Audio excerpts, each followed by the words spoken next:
Yo, what is up YouTube? I'm back with another video for you guys, and today I'm going to be showing you two guides on how to get Dark Ether or even just level up your melee weapons in zombies. Let's get right into it.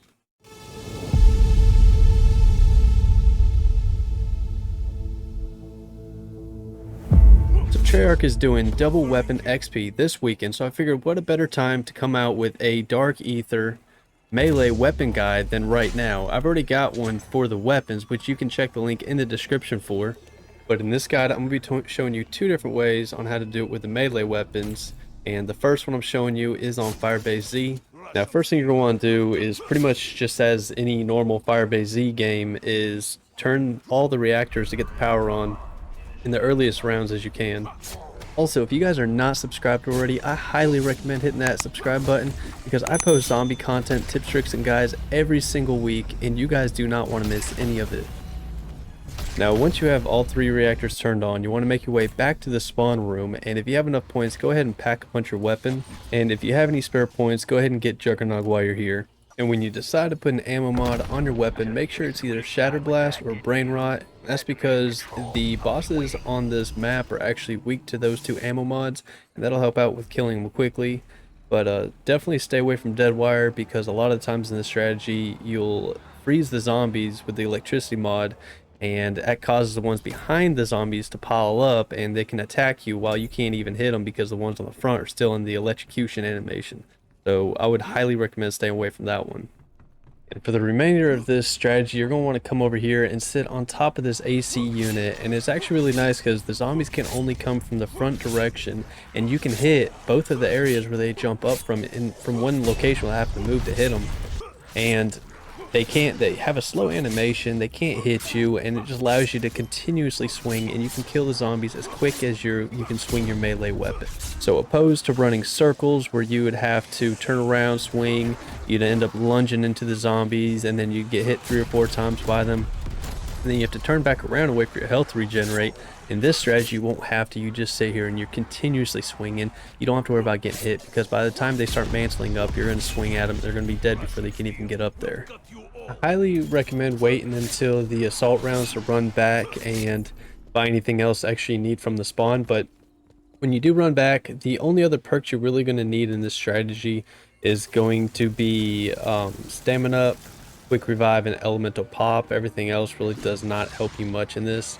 And then always make sure if you got extra points, go ahead and pack a punch because that's going to be the main thing that boosts your weapon damage. Because when the zombies mantle on the AC unit, if you kill them while they're in the middle of the mantle animation, they actually do not drop any salvage. So the only way you get salvage is in between rounds, like every 5 or 10 rounds it is, you get a nice chunk of salvage, and you can use that to upgrade your weapon from the armor stand. Or if you don't already have level 1 armor, you can go ahead and buy that there. Now your mimics and manglers are probably going to be your biggest headache, but nonetheless you should just be able to hit them in 2 or 3 shots and kill them. But if you ever get overwhelmed and you have Aether Shroud as your field upgrade, which I highly recommend having it, you can always use that to get out of this tight corner and kill any bosses that might have gotten you stuck in there in the first place, and kill off any zombies you can. Hop back in there and keep on going. Now, once you get to round 20 to 25, I highly recommend just go ahead and backing out and restarting the process, because right around those rounds, you're going to start seeing the XP you're getting for the weapon level slow down a lot. And almost past round 25, it's just almost impossible to get any XP. So after those rounds, just go ahead and restart, and then just repeat the process until you max out your weapon or you got your Dark Ether for your weapon. Now for the second guide, this guide is going to be mainly directed towards the E-tool because it's really the only one that you can sit up in this spot long enough, but it's going to be on D machine, and you want to go ahead, jump right into a game and turn on the power, build the pack-a-punch machine, and then go ahead and pack-a-punch your weapon. And once that's done, you're going to want to go to the room where Speed Cola is at, and there's this little thing you can stand on over here. And when you're standing on it, the zombies again have to mantle to get up. The only downfall about this is they can mantle pretty far away from each other, so it can be hard hitting the zombies on the far end. So I would just normally sit in this corner and just spam the attack button and just hit them as fast as possible. Now this strategy is about 30% quicker than the last one, getting to round 20, and that's only because the zombies have much closer spawn points, so immediately when they spawn in, they're going to be right in front of you, so you can kill them off quicker and fly through the rounds quicker. But the E-tool is the only one that's going to be able to keep up with killing them quick enough, where if you got anything else as weapon-wise, you're going to be dead before round 15, just overwhelmed by all the zombies. Occasionally, zombies will hit you in the back while you're sitting here.